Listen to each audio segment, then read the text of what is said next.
Hello అండి, వీడియోలో diploma C23 regulation ECE first year వాళ్ళకి EC 105 electronic components and devices subject important questions చూద్దామండి. ఎవరైతే నా ఛానల్ని ఫస్ట్ టైం చూస్తున్నారో సబ్స్క్రైబ్ చేసుకోవడం మర్చిపోకండి.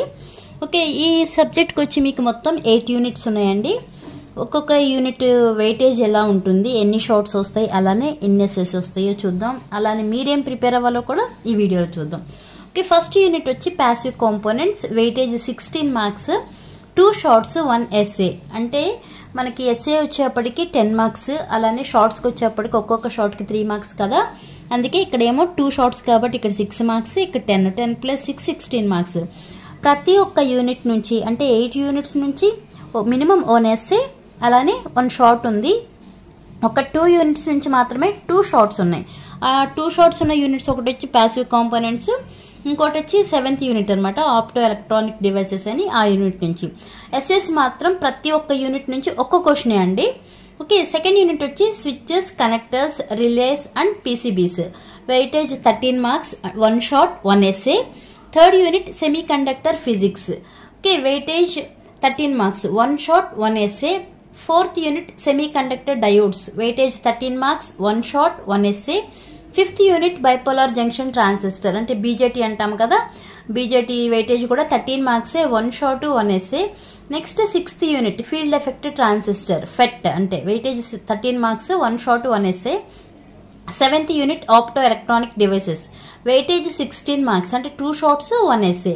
నెక్స్ట్ 8th యూనిట్ వచ్చి audio systems, weightage 13 marks, 1 short 1 SA. Okay, ఇవి యూనిట్ వైజ్ వెయిటేజ్ అండి. ఇప్పుడు ఒక్కొక్క యూనిట్ నుంచి షార్ట్స్ ఏం ప్రిపేర్ అవ్వాలి, అలానే ఎస్ఎస్ ఏం ప్రిపేర్ అవ్వాలో చూద్దాం.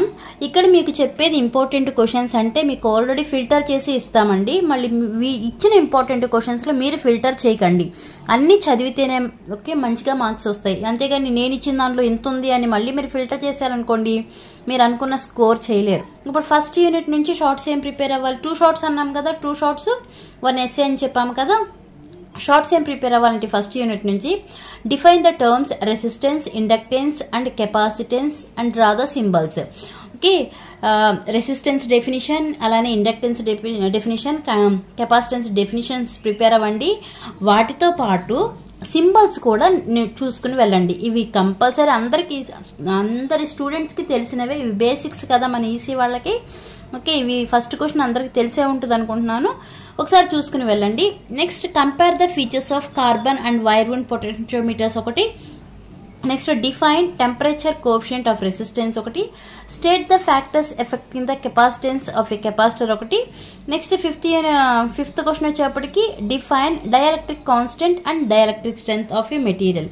ఈ షార్ట్స్ 5 షార్ట్స్ ప్రిపేర్ అవ్వండి. ఈ 5లో మీకు 2 కంపల్సరీ వస్తాయి. ఓకే, అలానే ఎస్ఎస్ ఏం ప్రిపేర్ అవ్వాలి అంటే state the physical factors that affect the value of a resistor and calculate resistance value by using colour code. Colour code కూడా చాలా ఇంపార్టెంట్. డైరెక్ట్గా మీకు రైట్ ద కలర్ కోడ్ అని అడగొచ్చు, లేదంటే ఇలా state the physical factors that affect the value of resistor అని next calculate the resistance value by using colour code అని అడగొచ్చు. లేదంటే కొన్ని వాల్యూస్ ఇచ్చి వాటికి కలర్స్ రాయమని, లేకపోతే కొన్ని కలర్స్ ఇచ్చి వాటికి వాల్యూస్ అని కూడా అడగొచ్చు. ఏది ఇచ్చినా అంటే రాయగలగా అంటే కలర్ కోడ్ మొత్తం నేర్చుకుని వెళ్తే దానికి రిలేటెడ్ ఏ క్వశ్చన్ అడిగినా రాయొచ్చు. Next question explain the working of rheostat and mention its applications. ఇది ఒకటి ఇంపార్టెంట్ క్వశ్చన్ అండి. Next third question explain the working of thermistor and sensistor and mention the applications. ఇవి ఫస్ట్ యూనిట్ నుంచి prepare అవ్వండి. Next second unit నుంచి weightage 13 marks, 1 short 1 SA. C20 regulation వాళ్ళకైతే switches, relays and connectors కలిపి second unit, PCB అనేది third unit. మీకు 2 కలిపి ఒక యూనిట్గా ఇచ్చాడండి. అంటే సిలబస్ ఎక్కువే ఉంది, బట్ ఇంత సిలబస్లో 1 షార్ట్ అంటే కొంచెం కష్టమే. బట్ వాళ్ళది చూసుకుని ప్రీవియస్ పేపర్స్ అన్ని చూసుకుంటే ఇంపార్టెంట్ ఏవో అవి ఇచ్చాను ఇక్కడ. Sketch the ISI symbols of various switches. Various switches అంటే single pole single throw, single pole double throw, double pole single throw, double pole double throw, ఆ స్విచ్చెస్ సింబల్స్ ప్రిపేర్ అవ్వండి. Next state the need of fuse and connectors in electronic circuits ఒకటి. Next state the use of MCB ఒకటి. List the materials used in screen printing and soldering. ఈ 2 అంటే ఇక్కడ 2 questions అనమాట, ఒకటే షార్ట్గా అడగరు. List the materials used in screen printing కానీ లేకపోతే list the materials used in soldering కానీ అలా అడగొచ్చు. ఓకే, ఈ 4 షార్ట్స్ ప్రిపేర్ అవ్వండి సెకండ్ యూనిట్ నుంచి. ఎస్ఎస్ వచ్చేప్పటికి explain the working of general purpose electromagnetic relay ఒకటి. Next explain the methods of etching, cleaning and drilling of PCB ఒకటి. Next third question వచ్చి ఎక్స్ప్లెయిన్ సర్ఫేస్ మౌంట్ టెక్నాలజీ, అంటే SMT technology అని అంటాం కదా, and it's uses. Okay, ఈ 3 SS prepare అవ్వండి second unit నుంచి. Okay, third unit semiconductor physics, weightage 13 marks, 1 short 1 SA కదా. ఇక్కడ మీరు define the terms conductivity and resistivity and give their equation ఒకటి. Next distinguish between intrinsic and extrinsic semiconductor. ఇలా అడిగినప్పుడు ఇక్కడ నేను డిఫరెన్సెస్ అన్నాను కదా, అంటే ఇంట్రిన్సిక్ ఎక్స్ట్రిన్సిక్ సెమీ కండక్టర్ కానీ లేదా డ్రిఫ్ట్ అండ్ డిఫ్యూజన్ కరెంట్కి కంపారిజన్స్ డిఫరెన్సెస్ రాయమన్నాను. ఓకే, అంటే ఇక్కడ మీకు ఇలా అడగకుండా క్వశ్చన్ అనేది write short notes on intrinsic semiconductor అన్నారు అనుకోండి, అయ్యో నేను ప్రిపేర్ అవ్వలేదు అని అనుకోవద్దు. ఎందుకంటే ఆల్రెడీ మీరు కంపారిజన్స్ ప్రిపేర్ అయ్యారంటే వాటి గురించి తెలిస్తేనే కదా కంపారిజన్స్ రాసేది. అంటే ఓన్లీ ఇంట్రిన్సిక్ సెమీ కండక్టర్ సంబంధించి ఏదైతే ఉన్నాయో అది అక్కడ రాస్తే సరిపోతుంది. ఓకే, అలానే డ్రిఫ్ట్ అండ్ డిఫ్యూజన్ కరెంట్స్ కూడా ఇవి ప్రిపేర్ అవ్వండి థర్డ్ యూనిట్ నుంచి షార్ట్స్. ఎస్ఎస్కి వచ్చి ఏం ప్రిపేర్ అవుతారంటే explain energy band diagrams of conductors, semiconductors and insulators. ఇక్కడ ఎక్స్ప్లెయిన్ అని అడిగాం. C20 వాళ్ళకి ప్రీవియస్ పేపర్లో ఎలా అడిగారు అంటే just draw the energy band diagrams of conductors, semiconductors and insulators అని అడిగారు. అది షార్ట్గా అడిగారు, జస్ట్ డ్రా చేయమన్నారు. ఇక్కడ నేను ఎక్స్ప్లెయిన్ అని అన్నాను కదా, ఇలా మీరు ఆల్రెడీ ఎక్స్ప్లెయిన్ అంటే దీనికి సంబంధించి మొత్తం ప్రిపేర్ అవుతారు కాబట్టి ఇన్ కేస్ దీనికి రిలేటెడ్గా షార్ట్లో just draw the energy band diagrams of conductors, semiconductor and insulators అని అడిగారు అనుకోండి, ఇది ప్రిపేర్ అయి ఉంటారు కాబట్టి అది అక్కడ డ్రా చేస్తే సరిపోతుంది. అలానే explain the formation of P type and N type semiconductors. Okay, ఇవి ప్రిపేర్ అయితే ఇన్ కేసు ఈ 2 P type N type semiconductors మీరు ప్రిపేర్ అయ్యారు అంటే దాని కంపారిజన్స్ అడిగినా కూడా రాయొచ్చు ఈజీగా. ఒకసారి ఇక్కడ ప్రిపేర్ అయ్యేటప్పుడు ఇన్ కేసు దీనికి రిలేటెడ్ షార్ట్ ఏమని అడిగినా కూడా రాయడానికి ట్రై చేయండి. ఓకే, నెక్స్ట్ 4th యూనిట్ నుంచి వెయిటేజ్ 13 మార్క్స్ అండి, 1 షార్ట్ 1 ఎస్ఏ. షార్ట్కి వచ్చి ఏం ప్రిపేర్ అవ్వాలి అంటే స్టేట్ డయోడ్ కరెంట్ ఈక్వేషన్ ఒకటి. Next distinguish between avalanche and Zener break downs. ఈ 2 షార్ట్స్ ప్రిపేర్ అవ్వండి సరిపోతుంది. నెక్స్ట్ ఎస్ఎస్కి వచ్చేప్పటికి explain the working of PN junction diode with forward and reverse biasing. ఈ పిఎన్ జంక్షన్ డయోడ్ అడిగినా, Zener diode అడిగినా forward reverse bias రాస్తారు. వాటికి VI characteristics ఉంటాయి, వోల్ట్ యాంపియర్ క్యారెక్టరిస్టిక్స్ అని, అవి కూడా డ్రా చేయాలి.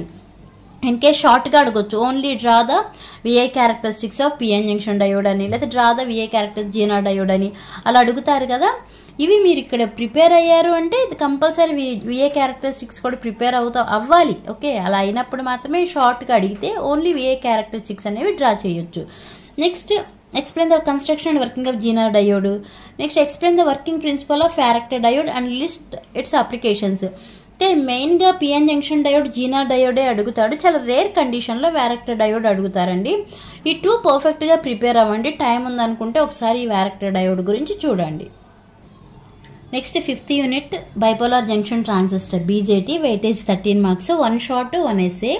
షార్ట్స్ ఏం ప్రిపేర్ అవుతారంటే write collector current expression in CB and CE modes of transistor in terms of alpha, beta, IE, IB, IC and ICBO, ICEO. Okay, అలానే compare CB, CE and CC configurations. ఇవి shorts prepare అవ్వండి సరిపోతుంది. అలానే ఎస్ఎస్కి వచ్చేప్పటికి explain the working of NPN and PNP transistors ఒకటి. Sketch the input and output characteristics of CB, CE and CC configuration ఒకటి. Next derive the relation among alpha, beta and gamma factors. Okay, ఈ యూనిట్కి సంబంధించి నేను కొన్ని videos post చేశానండి. అంటే CB, CE, CC configurations 3 post చేశాను. అలానే ఈ రిలేషన్స్ ఉన్నాయి కదా, అసలు ఆల్ఫా అనేది ఏ కాన్ఫిగరేషన్లో తీసుకుంటాము, బీటా అనేది ఏ కాన్ఫిగరేషన్లో తీసుకుంటాము, అలానే గామా అనేది ఏ కాన్ఫిగరేషన్లో తీసుకుంటాము, అలానే వాటి డెఫినిషన్స్ అనేవి ఎలా రాస్తాము అవన్నీ కూడా చెప్పాను. వాటి యొక్క డెరివేషన్స్ కూడా పోస్ట్ చేశాను. ఎవరైనా చూడని వాళ్ళు ఉంటే చూడండి, మీకు యూజ్ అవుతుంది. ఓకే, నెక్స్ట్ 6th యూనిట్ వచ్చి ఫీల్డ్ ఎఫెక్ట్ ట్రాన్సిస్టర్ ఫెట్ కదా, ఆ యూనిట్ నుంచి కూడా వెయిటేజ్ 13 మార్క్స్ అండి. 1 షార్ట్ 1 ఎస్ఏ. షార్ట్స్కి వచ్చేప్పటికి list the advantages of FET over BJT ఒకటి, next compare JFET and MOSFET, ఈ 2 షార్ట్స్ ప్రిపేర్ అవ్వండి సరిపోతుంది. నెక్స్ట్ ఎస్ఎస్కి వచ్చేప్పటికి మీకు జే ఫెట్ అలానే మాస్ ఫెట్కి సంబంధించి 2 టాపిక్స్ ఉన్నాయి. ఓకే, నా సజెషన్ అయితే 2 పెద్దవే, జే ఫెట్ అలానే మాస్ ఫెట్కి సంబంధించి ఎక్స్ప్లెనేషన్ ఉంది, అలానే ఒకటి యొక్క డ్రైన్ క్యారెక్టరిస్టిక్స్ అని, ట్రాన్స్ఫర్ క్యారెక్టరిస్టిక్స్ అని ఇలా ఉన్నాయి కదా, అవి కొంచెం ప్రిపేర్ అవ్వడం కష్టమే. అంత టైం అక్కడ స్పెండ్ చేసే కన్నా ఇంకా వేరే యూనిట్ ఈజీగా అయిపోతుంది కదా. ఈ రెండిట్లో కన్ఫామ్గా ఇదే వస్తుంది అని చెప్పలేం, జేఫెట్ వస్తుందా మాస్ ఫెట్ వస్తుందా అని చెప్పలేం. ప్రీవియస్ పేపర్లో ఏబీ ఆప్షన్స్ ఉన్నాయి కాబట్టి వాళ్ళకి ఏలోనేమో జేఫెట్, బీలోనేమో మాస్ ఫెట్ అలా ఇచ్చాడు. మీకు ఎలా ఇస్తారు, మీకు ఆప్షన్ ఏమి ఉండదు కదా. 10 మార్క్స్ ఉంటుంది, ఆ 10 మార్క్స్లో ఒక 2 బిట్స్గా అడగొచ్చు ఏ బి అని. అది కూడా కన్ఫామ్గా ఏది అడుగుతారో తెలియదు కాబట్టి నా సజెషన్ అయితే అండి ఇది. ఓకే, 6th యూనిట్లో ఓన్లీ షార్ట్స్ ప్రిపేర్ అయ్యి ఎస్ఏస్ వదిలేయడం బెటర్ అనుకుంటున్నాను. ఆల్రెడీ ప్రిపేర్ అయ్యి ఉంటే ఒకసారి చూసుకుని వెళ్ళండి, ఇప్పటి వరకు టచ్ అయిన వాళ్ళు ఎవరైనా ఉంటే అది లీవ్ చేయడం బెటర్ ఏమో అని అనుకుంటున్నాను. ఓకే, నెక్స్ట్ 7th యూనిట్ వచ్చి ఆప్టో ఎలక్ట్రానిక్ డివైసెస్. షార్ట్స్ ఏం ప్రిపేర్ అవుతారు అంటే list the applications of LED, అంటే ఇవన్నీ కూడా ఒకే దానిలో ఇవ్వరండి. List the applications of LED కానీ, లేదా list the applications of photo diode కానీ, list the applications of photo transistor కానీ, list the applications of opto couplers కానీ, and list the applications of LCD. అంటే అన్నీ కూడా షార్ట్స్ కింద అప్లికేషన్స్ ఒకటే ఉన్నాయి మీకు 7th యూనిట్లో. అందుకే అన్ని క్వశ్చన్స్గా రాసి మళ్ళీ ఇన్ని క్వశ్చన్స్ ఇచ్చారని మీరు అనుకోకుండా అన్నీ ఒకే లైన్లో రాశాను. బట్ అన్నీ ఒకేసారి ఇవ్వరు, ఎల్ఈడి అప్లికేషన్స్ కానీ ఇలా ఇండివిజువల్గానే అడుగుతారు. ఓకే, అంటే 1 షాటే కదా వచ్చేది. ఇక్కడ అప్లికేషన్స్ అంటే ఈజీగానే ఉంటాయి కదా, అప్లికేషన్స్ అన్నీ ప్రిపేర్ అవ్వండి, 1 షాట్ కంపల్సరీ అటెంప్ట్ చేయొచ్చు. నెక్స్ట్ ఎస్ఎస్కి వచ్చే ఏం ప్రిపేర్ అవుతారు అంటే 7th యూనిట్ నుంచి explain the structure, operation and characteristics of, ఇక్కడ కూడా అంతే, ఇక్కడ ఏవైతే మనం అప్లికేషన్స్ చెప్పామో దానికి రిలేటెడే ఇక్కడ ఉంటాయి. అంటే ఇక్కడ ఏం ఎక్స్ప్లెయిన్ చేయమన్నాం, ఇక్కడ ఓన్లీ అప్లికేషన్స్ లిస్ట్ అవుట్ చేయమన్నాం అంతే. బట్ అన్ని ప్రిపేర్ అయ్యే లెక్కైతే ఈ 7th యూనిట్ మొత్తం కవర్ అయిపోతుంది. ఓకే, బట్ దానిలో నేను మెయిన్ ఏం ప్రిపేర్ ఎల్ఈడిను, LCD, photo diode, opto coupler, ఈ 4 టాపిక్స్ ప్రిపేర్ అవ్వండి. ఇన్ని కూడా ఎక్కువైపోతాయి అనుకుంటే ఏం చేస్తారంటే ఎల్ఈడి ఒకటి, ఫోటో డయోడ్ ఒకటి, ఎల్సిడి ఒకటి, ఇది అంటే explain the structure, operation and characteristics of LED ఒక క్వశ్చన్, నెక్స్ట్ ఫోటో డయోడ్ ఒక క్వశ్చన్, అలానే ఎల్సిడి ఒక క్వశ్చన్. ఈ 3 టాపిక్స్ ప్రిపేర్ అవ్వండి ఎస్ఎస్లో. ఇది 7th unit. Next 8th unit వచ్చి ఆడియో సిస్టమ్స్. C20 రెగ్యులేషన్ వాళ్ళకి 8th యూనిట్ వచ్చి పవర్ సప్లైస్. ఓకే, మీకు ఇక్కడ ఆడియో సిస్టమ్స్ C20 రెగ్యులేషన్ వాళ్ళకి ఇది ఈఎంసీజీ అనే ఒక సబ్జెక్ట్ ఉండేది 3rd సెమిస్టర్లో, electronic measurement and consumer gadgets అని. దానిలో వీళ్ళకి ఆడియో సిస్టమ్స్ అనే యూనిట్ ఉంది. బట్ మీకైతే ఈ సబ్జెక్ట్లోనే 8th యూనిట్గా ఆడియో సిస్టమ్స్ పెట్టారండి. దీనిలో మనకి 13 మార్క్స్ అంటే 1 షార్ట్ 1 ఎస్ఏ వస్తుంది. మెన్షన్ ద యూజ్ ఆఫ్, అంటే ఇక్కడ నేను చెప్పే ఈ ఆడియో సిస్టమ్స్ యొక్క ఇంపార్టెంట్ క్వశ్చన్స్ దేని మీద బేస్ చేసుకుని చెప్తున్నానంటే, ప్రీవియస్ చెప్పాను కదా C20 వాళ్ళకి ఆ యూనిట్ ఉందని, ఆ యూనిట్లో ఏవైతే రిపీటెడ్ క్వశ్చన్స్ ఉన్నాయో అవే నేను ఇక్కడ మెన్షన్ చేస్తున్నాను. Mention the use of woofers and tweeters ఒకటి, ఇవన్నీ చిన్నవే. ఓకే, ఇక్కడ నేను ఇవ్వడానికి ఇలా 4 క్వశ్చన్స్ ఇచ్చారు, 1 షాట్ అనుకుంటారేమో కానీ ఆల్రెడీ నేను ఈ సబ్జెక్ట్ డీల్ చేస్తున్నాను కాబట్టి చెప్తున్నాను. ఇక్కడ రాసిన ప్రతి ఒక్క డెఫినేషన్ కూడా చిన్నదే. Okay, mention the use of woofers and tweeters ఒకటి, list the specifications of loud speaker and microphone, define the terms speech, music and noise ఒకటి, state the features of home theatre sound systems ఒకటి. దానిలో అలానే wifi గురించి కూడా ఉంది, wireless fidelity అని, అది కూడా చిన్నదే. బట్ మొత్తం క్వశ్చన్స్ రాసేసాను అనుకుంటారు అని నేను రాయలేదండి, బట్ అది కూడా చిన్నదే కాబట్టి ఒకసారి చూసుకోండి. ఓకే, అలానే ఎస్ఎస్ ఏం ప్రిపేర్ అవుతారు అంటే explain the constructional features and principles of operation of PMMC loud speaker, permanent magnet moving coil loud speaker అని అదొకటి. Next explain the construction and working of horn loud speaker with suitable diagram. ఈ 2నే కాదు ఇంకా ఉన్నాయి. Okay, carbon microphone అని, condenser microphone అని ఇవి ఉన్నాయి. బట్ ఈ 2 మెయిన్. మీకు టైం ఉంది అనుకుంటే ఆ కార్బన్ మైక్రోఫోన్, కండెన్సర్ మైక్రోఫోన్ అవి ఒకసారి చూసుకుని వెళ్ళండి. అదేంటంటే సర్క్యూట్ ఉంటుంది మీకు, ప్రతి ఒక్క మైక్రోఫోన్కి సర్క్యూట్ ఉంది, ఆ సర్క్యూట్ యొక్క ఆపరేషనే ఉంటుంది. ఈ రెండు పర్ఫెక్ట్గా ప్రిపేర్ అయితే ఒక్కసారి అవి ఒక అంటే మ్యాటర్ ప్రిపేర్ అవ్వకపోయినా ఆ డయాగ్రామ్ అన్న ఒకసారి చూసుకుని వెళ్ళడం బెటర్. ఓకేనండి. ఇది మీకు C23 regulation, EC105 electronic components and devices subject important questions. ఇవి మీకు యూజ్ అవుతాయి అనుకుంటే లైక్ చేయండి, షేర్ చేయండి, అలానే సబ్స్క్రైబ్ చేయండి. Thanks for watching.